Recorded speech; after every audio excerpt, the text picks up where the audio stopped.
لیکن ہم اس جہاں کے نہیں ہیں. ہمارا بلڈ کے اندر یہ چیز شامل ہے کہ ہم کسی ایسی جگہ میں رہتے تھے جہاں ہمیں نعمتیں ملی ہوئی تھیں، آسائشیں ملی ہوئی تھیں، رعنائیاں تھیں، عالیشان محل تھے، نوکر چاکر تھے، ارن تشتریاں تھیں، اور ہمیں پکی پکائی چیز ملتی تھی. تو ہم وہاں سے نکال دیے گئے اور یہاں قید خانے میں آ گئے، لیکن خواب وہی دیکھ رہے ہیں. ایسا ہی ہے نا. ہمارے باپ آدم علیہ السلام کو یہ ساری نعمتیں تھی نا، تو ہمارے خون میں یہ آسائشیں اب ملیں گی، لیکن قید اچھی کاٹ جائیں. قید ملیں گی ساری نعمتیں، وہ ساری نعمتیں جو خواب میں ہیں. کچھ لوگوں کی تھوڑی پوری ہو جاتی ہیں، کچھ کی نہیں ہوتی، لیکن ہمیں وہ ساری نعمتیں. اس لیے یہاں ہم کہتے ہیں انا للہ، یہ تو ہے ہی اس کا. جو فوت ہوا ہے آپ ہمارے تھے ہی نہیں، یہاں رہنے کے لیے ہمیشہ تھے ہی نہیں. تو اس لیے حضرت علی رضی اللہ تعالیٰ نے فاطمہ کے قبر پہ کھڑے ہو کے فرمایا تھا ذکرت ابا عروہ فبت کأننی برد العموم الماضیات وکیل لکل اجماع من خلیلین فرقۃ وکل الذی قبل الممات قلیل ان افتقاد فاطمہ بعد احمد دلیل علی الا یتم خلیل وَإِنْ انْقَطَعَتْ يَوْمٌ مِنَ الْعِيشِ وَاتَّقِي فَإِنَّ غِنَاءَ الْبَاقِيَاتِ قَلِيلٌ.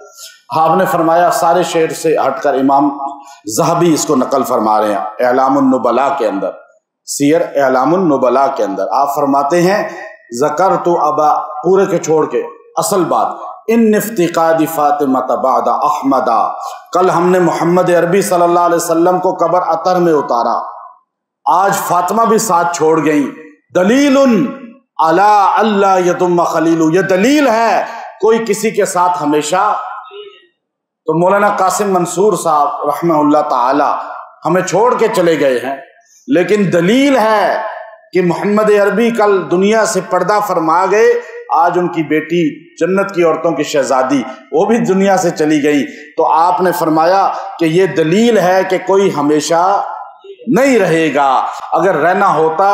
لیکن ہمیں ایک تسلی ہے کہ حشر میں پھر ملیں گے. کیوں؟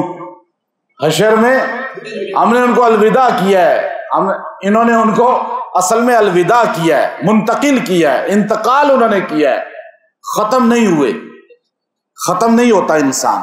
اللہ کی ایک صفت ہمیں ملی ہے، اللہ نے ہمیں دی ہے کہ اللہ ہمیشہ سے ہے، ہم ہمیشہ سے، اللہ ہمیشہ، ہم بھی ہمیشہ رہیں گے. اللہ ہمیں کہتا ہے تم میری مان کے چلو ہمیشہ رہو گے. اب آپ دیکھیے وہ منتقل ہو گئے ہیں. جیسے آپ ایئرپورٹ پہ کسی کو الوداع کہتے ہیں، انہوں نے بھی الوداع کہہ دیا ان کو، لیکن یقین ہے کہ کچھ عرصے بعد ملاقات.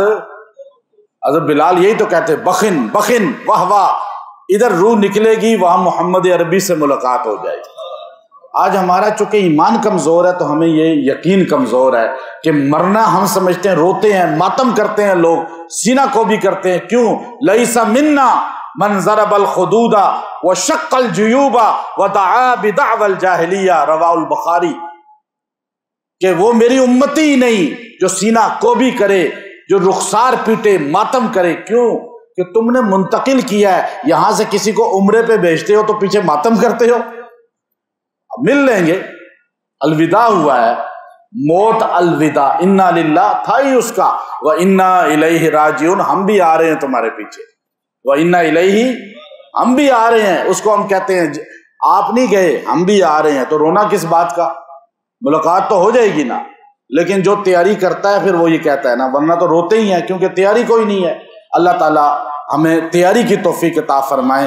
اور مرحوم حضرت کے والد صاحب فوت ہوئے ہیں، تو میں حضرت مولانا قاری طیب صاحب رحمۃ اللہ علیہ جو بانی دارالعلوم دیوبند کے پوتے تھے، ان کا ایک واقعہ بتاتا ہوں کہ حضرت نے جو ہے، میرے پاس ایک مرتبہ ایک خاتون آئی، بہت 12-13 سال پرانی بات ہے، بوڑھی عورت تھی، پاکستان میں ہی رہتی ہے، کراچی میں غالباً. یا ان کے ہسبینڈ بڑے آرمی کے آفیسر تھے، کمانڈر تھے. تو وہ میرے یوں بیٹھی تو میرے پیچھے یہاں دیوبند کا وہ لگا ہوا تھا، اس زمانے کی بات ہے جو پورا نقشہ ہے. تو بیٹھ کے اس طرح تو اس کو دیکھ رہی تھیں، تو مجھے کہنے لگی کہ آپ کو پتہ ہی دیوبند کے جو ہے محتمم کون تھے؟ اب وہ عورت دنیا دار ٹائپ لگ رہی تھی، بڑے گھرانے کی تھی، تو اس کی اس بات کو سن کے تو میں تھوڑا سا حیران ہوا کہ یہ مجھے دارالعلوم دیوبند کا کہہ رہی ہے۔ تو میں نے کہا جی دارالعلوم دیوبند تو بہت بڑا مدرسہ ہے ہمارا۔ تو کہنے لگی ان کے محتمم کا نام کیا تھا؟ تو میں نے کہا اس کو پتہ نہیں ہے، مجھ سے پوچھ رہی ہے۔ تو میں نے کہا ان کے محتمم جو ہیں ان کا نام مولانا قاسم نانوتوی رحمۃ اللہ علیہ تھا، میں نے یہ کہا۔ تو وہ مجھے فرمانے لگی کہ مولانا قاسم نانوتوی رحمۃ اللہ علیہ کے، وہ خاتون مجھے کہنے لگی کہ مولانا قاسم نانوتوی رحمۃ اللہ علیہ کے جو بیٹے تھے، ان کے جو بیٹے تھے وہ قاری طیب صاحب تھے نا رحمۃ اللہ علیہ۔ میں نے کہا جی جی مولانا قاری طیب صاحب۔ کہنے لگی وہ میرے نانا تھے۔ میرے یہ گلے میں تعویذ دیکھیں، مولانا طیب قاسمی صاحب رحمۃ اللہ علیہ کا لکھا ہوا پہنا ہوا ہے۔ میں جب پیدا ہوئی تھی تو مولانا سالم قاسمی صاحب میرے ماموں ہیں، اور وہ جب پاکستان آئے تھے تو ہمارے گھر ہی ٹھہرے تھے۔ تو کہنے لگی ہماری فون پہ بات ہوتی رہتی ہے، میں آپ کو ان سے اجازت بھی دلواؤں گی۔ پھر مجھے اجازت حدیث بھی دلوائی تھی۔ تو وہ مجھے کہنے لگی کہ میرے گلے میں جو یہ تعویذ ہے، میں جب پیدا ہوئی تو قاری طیب صاحب رحمۃ اللہ علیہ نے مجھے گھٹی ڈالی تھی، تو اس کے بعد اپنے ہاتھ سے لکھ کے وہ تعویذ یا حی حین لا حی فی دیمومۃ ملکہ و بقائی یا حی، میں نے اس کے بعد اس کو شروع کر دیا جب سالم قاسمی صاحب دامت برکاتہم العالیہ نے مجھے اجازت دی، تو وہ ان سے فون پہ اجازت دلوائی۔ تو کہنے لگی میرے گلے میں وہی ہے۔ میں نے کہا ماشاءاللہ یہ تو بڑی سعادت کی بات ہے۔ تو قاری طیب صاحب رحمۃ اللہ علیہ فرماتے ہیں کہ میں جب حافظ بن گیا تو مجھے مولانا محمد احمد صاحب میرے والد تھے، انہوں نے مجھے اپنے پاس بلوایا جب آخری لمحات تھے ان کے۔ تو آپ نے فرمایا بیٹا تجھے میں نے حافظ بنا دیا ہے، اب تو عالم بھی بن گیا ہے، اور اب تو بہت رتبے والا، اور آپ کو پتہ ہے جس نے حضرت مولانا یعقوب طارق صاحب، مفتی عبدالرحمان صاحب یا دیگر جو علماء ہیں یہ جانتے ہیں کہ قاری طیب صاحب رحمۃ اللہ علیہ کو اللہ نے بڑی وجاہت عطا فرمائی تھی، اور وہ ماشاءاللہ دنیا میں جتنے مقبول ہوئے ہیں ان کے بیانات اور ان کی شخصیت کے بہت زیادہ۔